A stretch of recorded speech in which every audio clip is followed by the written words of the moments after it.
Imagine filling your car on a Friday morning. Gas costs $3 a gallon. By the following Friday, that same gallon costs $3.45. In late February, the United States and Israel struck Iran. Within hours, Iran shut down the Strait of Hormuz. That narrow waterway carries 1/5 of the world's oil. Tanker traffic dropped to zero almost overnight. Brent crude surged 35% in 1 week, the biggest weekly gain in futures history. Iraq slashed production by 70%.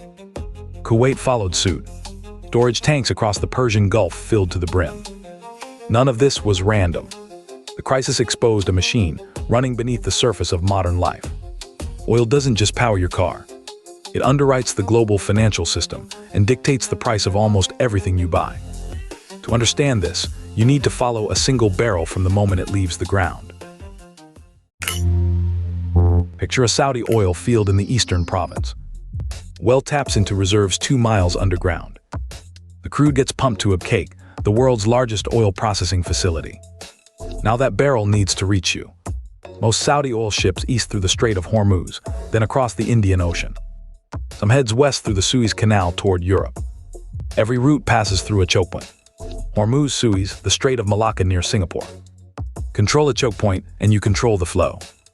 Once the barrel reaches a refinery in Houston, it gets cracked into gasoline, diesel, and jet fuel.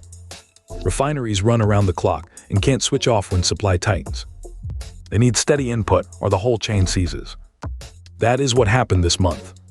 Hormuz closed, storage filled, and fields shut down. The physical layer of oil broke in real time. But the barrel's journey involves something less visible.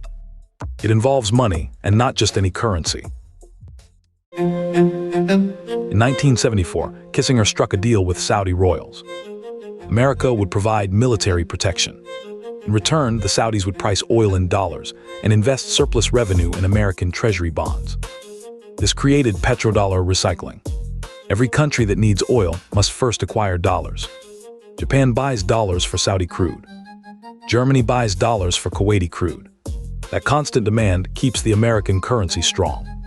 Here is where it gets clever. Gulf states earn billions they can't spend domestically. Those dollars flow right back into American financial markets.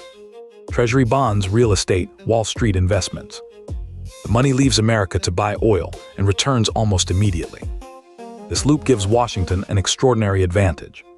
The government can run enormous deficits because foreign nations keep buying its debt. It can impose devastating sanctions because nearly every oil transaction touches the dollar system. The currency isn't just backed by economic output. It is backed by the world's addiction to energy. For decades, America depended on foreign oil. That dependence shaped Middle East wars and alliances with authoritarian regimes.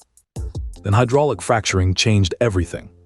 American oil production nearly doubled between 2010 and 2019. The United States became the world's largest producer. Shale drillers in Texas added the equivalent of Canada's entire output in just 5 years. This alarmed OPEC. Saudi Arabia tried to crush shale by flooding the market. American producers got leaner instead. They learned to profit at $45 a barrel. So OPEC partnered with Russia to form OPEC+. This bigger alliance controls roughly 60% of global production. Both sides needed higher prices to fund their governments. However, shale changed something fundamental. America went from energy-dependent to energy-dominant. That shift weakened the leverage of oil-rich autocracies worldwide. Now zoom back to today. Hormuz sits closed. Oil has blown past $100 a barrel. Iraq's production has collapsed by 70%. Saudi Arabia is rerouting crude through the Red Sea, but at a fraction of normal volume. Every layer of the oil machine is exposed. Physically, one waterway can paralyze entire economies. In pricing, futures markets amplify fear into devastating spikes.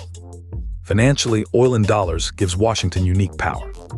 And the power layer shows how shale reshaped the game without making America immune. So the next time you fill your tank, what are you really paying for? Not just gasoline. You are paying into a system of pipelines, currencies, and alliances stretching back decades. For more economics, business, and finance, minus the boring parts, check out our other videos.